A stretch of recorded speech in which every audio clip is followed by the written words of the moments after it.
After a day of bloodshed that saw 3 killed in Sri Lanka, the Prime Minister tendering his resignation along that of his cabinet, Mahinda Rajapaksa, saying he's doing it in the name of having a unity government to confront that country's economic meltdown.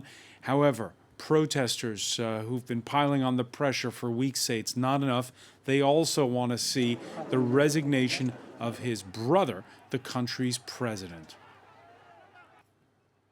The resignation is huge. It is something that the protesters have been calling on for more than a month now. And it's not just Prime Minister Mahinda Rajapaksa who is perhaps the most, or almost certainly the most powerful political figure in the Rajapaksa family, and the figure on which Gotabaya Rajapaksa, his brother, the president, rode into power on, based partly on his credibility. So his resigning is big and is a big problem for the family. And you'd think that Gotabaya Rajapaksa, the president, his resignation would have to follow not too far after this. There is a certain amount of kind of doubt on this because the violence that was spurred today did seem to be very, very closely tied to the Prime Minister Mahinda Rajapaksa.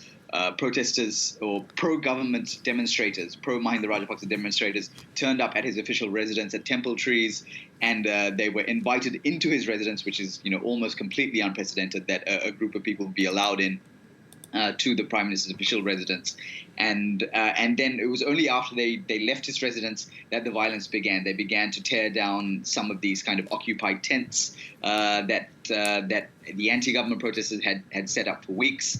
And then they went on to a further protest site down the road and broke down that protest site and also set fire to certain structures there as well.